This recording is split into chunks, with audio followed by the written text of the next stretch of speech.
The Portuguese man-of-war is a kind of jellyfish that floats around the Indian Ocean, looking for all the world like a saggy balloon. It got its name because sailors thought it looked a little like a Portuguese warship. Hidden underneath the balloon, just below the water's surface, it has three special areas, one for feeding, one for making babies, and one for fishing. It is a fearsome, scary beast. The way it fishes is terrifying. You can be swimming 10 meters away from it, a safe distance, so you think, but still be suddenly and repeatedly stung. How did that happen? The Portuguese man-of-war is trailing long, slender tentacles behind it, which are covered with spring-action darts tipped with special venom. When a fish touches them, the darts fire into it. The venom doesn't kill, but numbs the creature's muscles. Then the thread is reeled in slowly, bringing the fish, still alive but powerless, into the body of the beast, to be dissolved and digested at leisure. No human has been known to die from the sting, though many wished they had. The pain is so bad. But the Portuguese man-of-war, though it looks like an animal in every way, is not an animal. It's a colony of at least 4 different kinds of zooid, each of which has cousins swimming freely in the ocean nearby. How this came about is a story that sounds like an old folk tale, so I will tell it like that. Once upon a time, many years ago, 677,205,976 years and 7 days ago, to be precise, a flagellate was fishing in the sea. Fisher was very skillful, with 4 fine long flagella that stuck to other creatures so that she could haul them in. But of course, while she was eating the catch, she couldn't do any fishing. This, she thought, was a pity. One of the creatures Fisher caught pleaded with her. "Please don't eat me. I'm sure I can be useful to you." "That's what they all say," replied Fisher. "What can you do?" "I love eating. I could do all your eating for you." "Amazing. That's just what I need. Come, sit right beside me." You're probably thinking this is a rubbish business deal. "Release me and I'll show you how grateful I am by eating all your food." And yet it turned out to be a huge success, and this is how. They stuck their bodies together, then made a hole between them. Now Fisher could catch the food for Eater, then Eater could digest it and feed Fisher through the hole.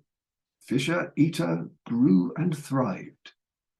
But, and there is always a but, they were so good that they were too good. They started to run out of things to catch. "I've fished the sea to death," said Fisher. "What's to be done? We're going to starve." "Maybe I can help," came a voice from above. Another zooid was floating high over their heads. It looked like a half-deflated balloon. "I am Drifter. I float from place to place. It's easy because I'm really just a bag of air. It's a nice carefree life, though I don't get much to eat. If I take you with me to new and different seas with new and different food, would you feed me?" "Sure," said Fisher Eater. They stuck themselves to Drifter, and Fisher Eater Drifter spent the next year traveling the world and eating all the different types of food they found on their journey. One day, Drifter said, "You know, we're so good at this, there should be more of us. We should make babies and start a family of Fisher Eater Drifters. Do either of you know how to do that?" "I'm really too busy," said Fisher. "Moo-poo, I'm too busy," said Eater with his mouth full. They looked at each other, wondering what to do. Suddenly, a new voice spoke. "Did anyone mention babies?" "Who are you?" said Fisher to the stranger who'd suddenly appeared in front of them. "And where did you come from?" "I came from an egg. Clearly you don't understand the first thing. Never mind, I think I can help.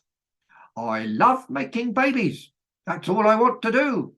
Trouble is, I'm so busy making babies, I don't have a moment to catch food or eat, and I'll never get a holiday." "Say no more," said Drifter. "Hop on board, you're one of the crew." So Baby Maker hopped on board, and Fisher Eater Drifter Baby Maker set sail. "Can I make babies straight away, please?" said Baby Maker. "Of course, but I want them to look like me," said Fisher. "And me," said Eater. "And me," said Drifter. "Well, I can do that. but only if you give me some of your DNA.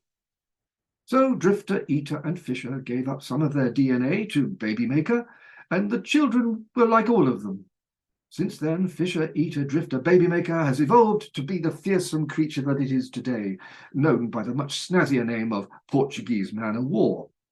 But Drifter and Fisher and Eater and Baby Maker could never swim free again like their cousins in the sea outside, because they gave up their DNA to make the Portuguese man-o'-war possible.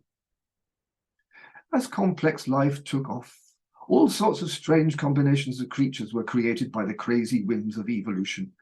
Many of them live their eccentric lives around us today, so it may seem daft to have 8 eyes, or your nose on your feet, or use your ears to see with, but it has worked okay for millions of creatures for millions of years, so you can't argue with that.